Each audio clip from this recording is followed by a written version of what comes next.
जय श्री राम। शंखनाद में आपका स्वागत है। उद्धव ठाकरे आजकल दर दर भटक रहे हैं, बैठकों पर बैठकें कर रहे हैं, देवेंद्र फडणवीस से मिल रहे हैं और रही सही कसर रह गई थी कि अब राज ठाकरे से भी मिल रहे हैं। वो राज ठाकरे जो उद्धव ठाकरे के सबसे पहले प्रतिद्वंदी थे, वो राज ठाकरे जिन्होंने ठाकरे परिवार की राजनीतिक विरासत पर दावा ठोका और जो वो राज ठाकरे जिनसे उद्धव ठाकरे मिलना तक नहीं चाहते थे, लेकिन अब वो राज ठाकरे से गुहार लगा रहे हैं, उनसे मिल रहे हैं और उन्हें ऑफर दे रहे हैं। अभी हाल ही में उद्धव ठाकरे और राज ठाकरे के वीडियो और फोटो सामने आए हैं, जिनमें दोनों एक शादी के समारोह में साथ दिखाई दिए हैं। ऐसा दो मौकों पर हुआ कि दोनों एक ही समारोह में पहुंचे, एक में वो मिले लेकिन एक में वो नहीं मिल पाए, लेकिन राज ठाकरे और उद्धव ठाकरे की पत्नी के बीच लंबी बातचीत हुई है। पहली शादी थी राज ठाकरे की पत्नी रश्मि ठाकरे, उनके भाई के बेटे की शादी थी, जिसमें राज ठाकरे शामिल हुए, काफी देर उसमें रहे, लेकिन उद्धव ठाकरे के आने से पहले राज ठाकरे वहां से निकल गए थे। पर जब तक उद्धव ठाकरे नहीं आए थे, उस बीच में राज ठाकरे और रश्मि ठाकरे के बीच लंबी बातचीत हुई है। जैसा कि मीडिया में सामने आया है, दोनों के बीच चर्चाएं हुई हैं और फिर उसके बाद राज ठाकरे वहां से गए हैं। और इस शादी के बाद जो दूसरा समारोह हुआ, राज ठाकरे की बहन जयवंती ठाकरे, उनके बेटे की शादी थी, उनके बेटे यश की शादी थी, जिसमें उद्धव ठाकरे आए थे, उनकी पत्नी भी आई थी और इस शादी में दोनों राज ठाकरे उद्धव ठाकरे साथ दिखाई दे रहे हैं, बातचीत कर रहे हैं, साथ खड़े हुए हैं और उसमें ये भी बताया जा रहा है कि इनके बीच शादी समारोह के इतर भी बातचीत हुई है। और इस पूरी बातचीत में उद्धव ठाकरे जो है राज ठाकरे को ऑफर दे रहे हैं, लेकिन उस ऑफर को अब जो खबर आ रही है, राज ठाकरे ने उसे खारिज कर दिया है। उद्धव ठाकरे ने राज ठाकरे को बीएमसी चुनाव के लिए ऑफर दिया था। अब क्योंकि उद्धव ठाकरे की पार्टी में इस वक्त जबरदस्त विद्रोह की स्थिति है, उनकी पार्टी में जितनी भी बैठकें हो रही हैं, जितने भी सर्वे हो रहे हैं, सब में यही कहा जा रहा है कि अघाड़ी से अलग हो और अलग होकर चुनाव लड़े, हिंदुत्व पर चुनाव लड़े। अभी अभी एक जो निरीक्षण हुआ है उनकी पार्टी में, जो उनके निरीक्षकों ने भी ये सलाह दी है कि उनको अलग लड़ना चाहिए। जो पार्टी के नेता हैं सुभाष देसाई, उन्होंने भी ये कहा है कि पार्टी के नेता चाहते हैं कि अलग अघाड़ी से अलग होकर चुनाव लड़े और ये लगभग तय हो गया है। संजय राउत की तरफ से भी बुलवाया गया है कि बीएमसी में उद्धव ठाकरे की पार्टी अलग से चुनाव लड़ सकती है, अघाड़ी से गठबंधन तोड़ सकती है। अब उद्धव ठाकरे अलग तो चुनाव लड़ सकते हैं, लेकिन क्या वो अकेले चुनाव लड़ना चाहते हैं? क्योंकि उद्धव ठाकरे इस वक्त बहुत कमजोर स्थिति में है, उनकी पार्टी इस वक्त टूटी बिखरी हुई हारी हुई पार्टी है। पहले वो जो शिवसेना जो वो कहते हैं कि मुंबई गढ़ है, बीएमसी में इनका परचम लहराता था, लेकिन तब शिवसेना एकजुट थी और बीजेपी के साथ गठबंधन होता था। अभी उद्धव ठाकरे की पार्टी टूटी हुई है और वो भी कमजोर हिस्सा उनके पास है। जो मजबूत हिस्सा है वो एकनाथ शिंदे के पास है, उनके पास सिंबल है, वो चुनाव जीते हैं, उन्होंने एक तरह से अपनी राजनीतिक उस पर मोहर लगा ली है कि वही राजनीतिक वारिस है। लेकिन उद्धव ठाकरे इस वक्त एक हारे हुए नेता हैं, कमजोर हैं और उनके लिए अब ये ताबूत में आखिरी कील साबित हो सकती है बीएमसी का चुनाव, क्योंकि मुंबई का बीएमसी भी वो हारते हैं तो उनके पास राजनीति में बचेगा क्या। इसलिए वो एड़ी चोटी का जोर लगा रहे हैं, देवेंद्र फडणवीस के पास जा रहे हैं कि उनके बेटे की अहमियत बढ़ाई जाए, ताकि उनका बेटा कुछ चमके और मुंबई में लोगों के सामने एक बड़े नेता के तौर पर उभर सके, कुछ वोटों में इससे असर पड़ सके। दूसरा, वो राज ठाकरे को बीएमसी में साथ लड़ने का ऑफर दे रहे हैं, क्योंकि अगर बीएमसी के चुनाव को पहले देखें तो उसमें राज ठाकरे की पार्टी भी ठीक ठाक परफॉर्मेंस करती रही है, 28 सीटें तक लाती रही है। हालांकि बाद में परफॉर्मेंस कम हुआ है, खराब हुआ है, क्योंकि बीजेपी और शिवसेना ने साथ मिलकर लड़ा, तो उसमें शिवसेना 84 सीटें तो बीजेपी 82 सीटें लेकर आई हुई है, बाकियों का सुपड़ा साफ कर दिया है। अब उद्धव ठाकरे ये चाहते हैं कि कम से कम एक ताकत तो उनके साथ रहे, कि कम से कम राज ठाकरे उनके साथ रहेंगे तो उनको बीएमसी में मदद मिल सकती है। और इसलिए वो गए थे कि मैं अलग होकर चुनाव लड़ सकता हूँ, हिंदुत्व की बात कर सकते हैं, लेकिन अगर ये राज ठाकरे का साथ रहेगा, क्योंकि राज ठाकरे का अभी तक बीजेपी महायुति से भी गठबंधन तय नहीं हुआ है, तो दोनों मिलकर अच्छा परफॉर्म कर सकते हैं। लेकिन राज ठाकरे ने उनका ये ऑफर स्वीकार नहीं किया है, राज ठाकरे ने उन्हें मना कर दिया है, क्योंकि उनका कहना है कि आप अब एक तुष्टीकरण वाली पार्टी बन चुके हैं। राज ठाकरे की पार्टी मन से जो है वो पूरी तरह से हिंदुत्ववादी पार्टी है, वही वैसी ही पार्टी है जैसे बाला साहेब ठाकरे ने शिवसेना को बनाया था, हिंदुओं के मुद्दे उठाना, उनके लिए बयान देना, ये सब उनकी पार्टी का इस वक्त चरित्र है, एजेंडा है।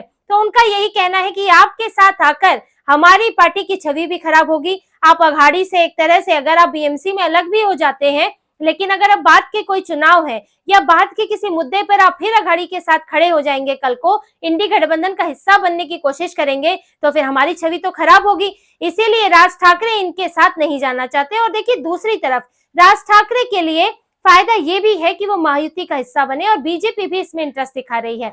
इस वक्त देवेंद्र फडणवीस और राज ठाकरे के बीच में, उनके बीच में अच्छे संबंध है, दोनों के बीच अच्छी बनती है। और देवेंद्र फडणवीस बार बार इस बात की वकालत करते हैं कि राज ठाकरे के साथ गठबंधन होना ही चाहिए। और उन्होंने चुनाव के बाद के इंटरव्यू में ये बातें कही भी है कि बीएमसी में राज ठाकरे के साथ गठबंधन होगा। हम चाहते थे विधानसभा में भी हो, लेकिन सीटें कम थी और हम तीन दलों का गठबंधन था, इसलिए ऐसा हो नहीं पाया। लेकिन चुनाव के दौरान भी देवेंद्र फडणवीस ने अमित ठाकरे के खिलाफ, जब शिवसेना का उम्मीदवार खड़ा हुआ, तो उन्होंने ये कहा था कि अमित ठाकरे के खिलाफ कोई उम्मीदवार खड़ा नहीं करना चाहिए, और उन्होंने इसकी खूब वकालत की थी। हालांकि एकनाथ शिंदे नहीं माने, या कहें कि उनकी पार्टी के नेता ही नहीं माने। तो राज ठाकरे के लिए महायुति का हिस्सा बनने का विकल्प खुल रहा है। वो एक हिंदुत्ववादी एजेंडे वाले गठबंधन का हिस्सा होंगे, जिससे उनको आगे किसी भी चुनाव में प्रदर्शन करने का बेहतर मौका मिलेगा। और देखिए, राज ठाकरे अब बार बार वही गलतियां, वही चीजें नहीं करेंगे, वही जल्दबाजी नहीं करेंगे जो उन्होंने 2005 में की थी। जब बाला साहेब ठाकरे थे, वो शिवसेना प्रमुख थे, तभी राज ठाकरे उस वक्त 2005 में अलग हो गए, क्योंकि उन्हें ये लगता था कि जिस तरह से उद्धव ठाकरे को आगे बढ़ाया जा रहा है, लेकिन वो उसके लायक नहीं है, और शिवसेना को संभालने में उनकी भी अहम भूमिका रही है राज ठाकरे की। इसीलिए वो नाराजगी में बाला साहेब ठाकरे से अलग हो गए। उन्होंने बाला साहेब का कभी अपमान नहीं किया, कभी ये नहीं कहा कि मैं बाला साहेब से ऊपर हूं, लेकिन उनकी परेशानी यही थी कि राज ठाकरे, वो मानते थे कि वो ज्यादा काबिल है और उद्धव ठाकरे में वो क्षमता नहीं है। और ये साबित भी हुआ। आखिर उद्धव ठाकरे ने आज क्या हाल कर दिया है, अपनी एक अच्छी भली पार्टी जो उन्हें मिली थी, उस पार्टी को गद्दार बना दिया। और राज ठाकरे भले ही वो चुनाव में बहुत अच्छा प्रदर्शन नहीं कर पाए, लेकिन फिर भी वो अपने हिंदुत्व के एजेंडे पर टिके हुए हैं, और उनके लिए आज बेहतर मौके बन रहे हैं। तो ये दोनों में अंतर है। लेकिन राज ठाकरे ने उस वक्त थोड़ी जल्दबाजी की, उस वक्त अलग हो गए बाला साहेब के बाद। ये शायद वो एक कदम उठाते तो वो स्थितियां नहीं बनती, और जो आज एकनाथ शिंदे शिवसेना को लेकर अलग हुए हैं, वो राज ठाकरे होते तो उद्धव ठाकरे तो है, अलग होने के साथ ही उनका राजनीतिक भविष्य खत्म हो चुका होता। और शिवसेना जो इस वक्त शिंदे की शिवसेना है, उसको उतना भी स्ट्रगल नहीं करना पड़ता, क्योंकि राज ठाकरे भी उसी परिवार से आते हैं। बाला साहेब ठाकरे के साथ उन्होंने काम सीखा है, उनके साथ राजनीति सीखी है, उनके वो एक तरह से गुरु रहे हैं। तो राज ठाकरे उस वक्त तो वो गलती कर बैठे, लेकिन अब वो फिर से ये उद्धव ठाकरे और इनके तुष्टीकरण और ये परिवार की चीजों में फंसकर नहीं रहना चाहते। अब वो अपना और अपने बेटे का राजनीतिक भविष्य देख रहे हैं, जैसे कि उद्धव ठाकरे देख रहे हैं। उन्हें वो इस तरह से क्यों झुकते फिर रहे हैं उद्धव ठाकरे? अब बात उनकी नहीं है, अब उनके बेटे की है। उनको लग रहा है कि अब अगर वो नहीं झुकेंगे तो बेटा भी उनकी तरह बर्बाद हो जाएगा, और यही उनकी अभी इस वक्त की रणनीति है। देखिए, उद्धव ठाकरे ने अपने जीवन में जो फैसले लिए, तो उन्होंने इतना दूरगामी सोचा नहीं।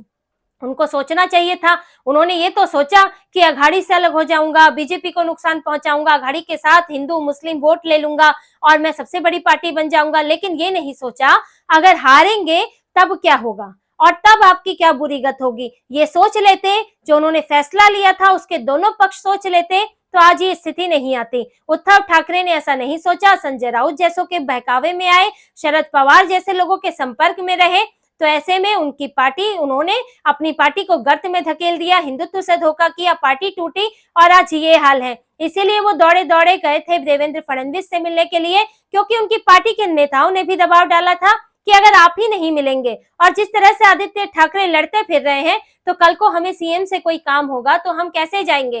फिर इसे तो मान लिया जाएगा कि हम पार्टी से गद्दारी कर रहे हैं, हम पाला बदलना चाहते हैं। आखिर विधायक को सीएम से काम होगा तो उसे तो मिलना ही पड़ेगा। इसलिए अब आप भी कुछ कीजिए और ये जो दरार, ये जो टकराव है, मनमुटाव है, इसको थोड़ा कम कीजिए, वरना हमारे लिए मिलना मुश्किल होगा और हम अपने विधानसभा क्षेत्र में काम क्या कर पाएंगे। इसीलिए और साथ ही उद्धव ठाकरे को यह भी था कि उन्हें अपने बेटे को नेता प्रतिपक्ष बनाना है। अब बेटा पहले दिन जाकर लड़ाई कराया कि हम शपथ नहीं लेंगे। अब जब बेटे ने ये कांड कर दिया, पहले ही दिन सरकार से लड़ लिया, ईवीएम चिल्ला लिया, तो उसके बाद अब बाप को ही आना पड़ा।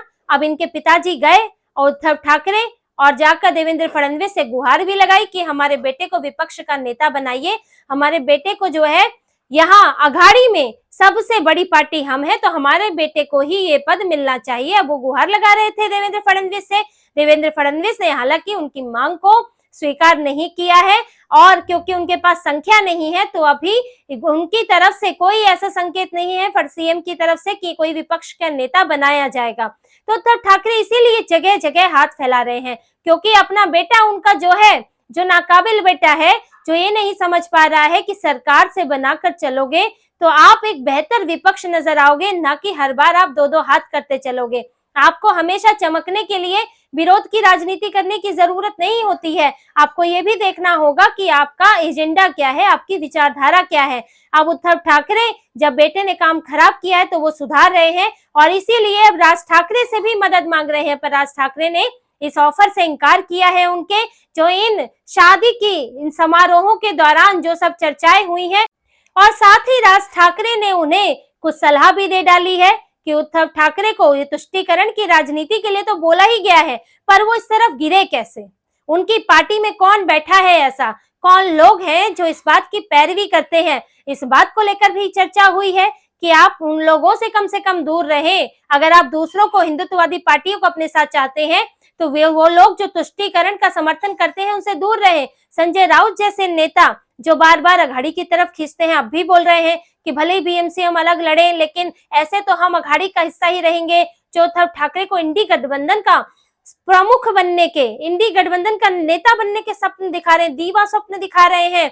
उद्धव ठाकरे को कह रहे हैं कि उद्धव ठाकरे भी इसके नेता हो सकते हैं। ये बयान कांग्रेस के लिए नहीं होता है, कांग्रेस को पता है, वो मंद मंद मुस्कुरा रही होगी कि उद्धव ठाकरे कभी नहीं हो सकते, लेकिन संजय राउत ये ख्वाब दिखाते हैं, कभी बड़ा भाई बनाने का ख्वाब, तो कभी इंडी गठबंधन का नेता बनाने का ख्वाब। यहाँ तो अघाड़ी का नेता नहीं बनने दे रही है कांग्रेस, तो फिर इंडी गठबंधन का नेता कैसे राहुल गांधी की जगह लेंगे उद्धव ठाकरे?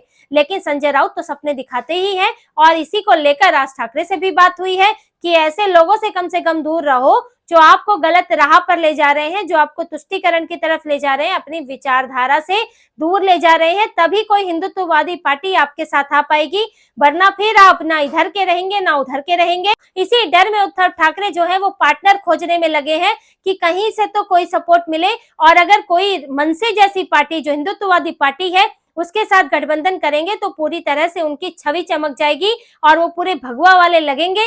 यही कोशिश है उद्धव ठाकरे की, लेकिन इन कोशिशों में का कोई नतीजा नहीं निकल रहा है। उद्धव ठाकरे ने अपनी हालत ये कर ली है कि वो हिंदुत्ववादी पार्टियों के लिए अछूत हो गए हैं, और वो बीएमसी के चुनाव में हिंदुओं के लिए भी अछूत ही होने वाले हैं। तो इसी तरह की खबरें और विश्लेषण आपके लिए लाते रहेंगे।